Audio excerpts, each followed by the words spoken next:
श्री राधे राधे। आपका स्वागत है मेरे इस YouTube चैनल डिवाइन हिंदी कहानियों में। आज मैं आपको ऋषि पंचमी की व्रत की कथा सुनाऊंगी। अगर आपको मेरी ये कथा पसंद आए तो कमेंट बॉक्स में कमेंट जरूर करें। ऋषि पंचमी का व्रत सुहागन महिलाओं को विशेष रूप से रखना चाहिए। ऋषि पंचमी का व्रत करने से महिलाओं को संसार की सभी सुखों की प्राप्ति होती है।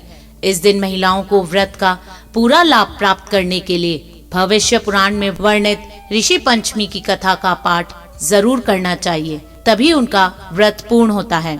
युधिष्ठिर ने प्रश्न किया, हे देवेश, मैंने आपको श्रीमुख से अनेकों व्रतों का श्रवण किया है। अब आप कृपा करके पापों को नष्ट करने वाले कोई उत्तम व्रत को सुनाएं। राजा के इस वचनों को सुनकर श्री कृष्ण बोले, हे राजेंद्र, अब मैं आपको ऋषि पंचमी की उत्तम व्रत कथा सुनाता हूँ, जिसको धारण करने से स्त्री समस्त पापों से छुटकारा प्राप्त कर लेती है। हे नपोत्तम, पूर्व समय में वृतासुर का वध करने के कारण इंद्र के उस पाप को 4 स्थानों में बांट दिया। पहला अग्नि की ज्वाला में, दूसरा नदियों की बरसाती जल में, तीसरा पर्वतों में और चौथा स्त्री के रज में।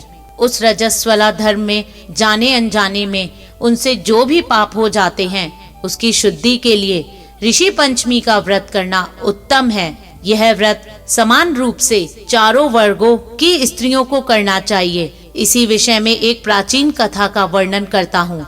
सतयुग में विदर्भ नगरी में सयेनिजित नामक राजा हुए। वे प्रजा का पुत्र व्रत पालन करते थे। उनके आचरण ऋषि के समान थे। उनके राज्य में समस्त वेदों का ज्ञाता, समस्त जीवों का उपकार वाला सुमित्र नामक एक कृषक ब्राह्मण निवास करता था। उसकी सती जयश्री पतिव्रता थी।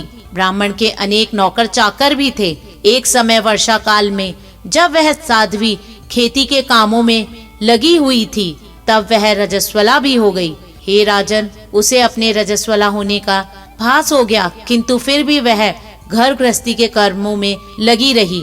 कुछ समय के पश्चात दोनों स्त्री पुरुष अपनी अपनी आयु भोगकर मृत्यु को प्राप्त हुए। जयश्री अपने ऋतु दोष के कारण कुतिया बनी और सुमित को रजस्वला स्त्री को संपर्क में रहने के कारण बैल की योनि प्राप्त हुई। क्योंकि ऋतु दोष के अतिरिक्त इन दोनों का और कोई अपराध नहीं था, इस कारण इन दोनों को अपने पूर्व जन्म का समस्त विवरण याद रहा। वे दोनों कुतिया और बैल के रूप में रहकर अपने पुत्र सुमित के यहाँ पलने लगे। सुमित धर्मात्मा था और अतिथियों का पूर्ण सत्कार किया करता था। अपने पिता के श्राद्ध के दिन उसने अपने घर ब्राह्मण को जिमाने के लिए नाना प्रकार के भोजन बनवाए। उनकी स्त्री किसी काम से बाहर गई हुई थी। एक सर्प ने आकर रसोई के बर्तन में विष उड़ेल दिया। सुमित की माँ कुतिया के रूप में बैठी हुई यह सब देख रही थी। अतः उसने अपने पुत्र को ब्राह्मण हत्या के पाप से बचाने की इच्छा में उस बर्तन को स्पर्श कर लिया। सुमित की पत्नी ने कुतिया का यह कृतज्ञ सहा नहीं गया और उसने एक जलती लकड़ी से कुतिया को मारी। वह प्रतिदिन रसोई में जो झूठन आदि शेष रहती थी, वह उस कुतिया के सामने डाल दिया करती थी, किंतु उस दिन से क्रोध के कारण वह भी उसे नहीं देती थी। तब रात्रि के समय भूख से व्याकुल होकर वह अपने पूर्व पति के पास आकर बोली, हे नाथ, आज मैं भूख से मरी जा रही हूँ। वैसे तो रोज ही मेरे पुत्र खाने को देता था, मगर आज उसने कुछ नहीं दिया। मैंने सांप के विष वाले खीर के बर्तन को ब्राह्मण के भय से छूकर भ्रष्ट कर दिया था। इस कारण बहू ने मारा और खाने को भी नहीं दिया है। तब बैल ने कहा कि हे भद्रे, तेरे ही पापों के कारण मैं इस योनि में आ पड़ा हूँ। बोझ ढोते ढोते मेरी कमर टूट गई है। आज मैं दिन भर खेत जोतता रहा। मेरे पुत्र ने भी आज मुझे भोजन नहीं दिया और ऊपर से मारा भी खूब। मुझे कष्ट देकर श्राद्ध को व्यर्थ ही किया है। अपने माता पिता की इन बातों को उनके पुत्र सुमित ने सुन लिया।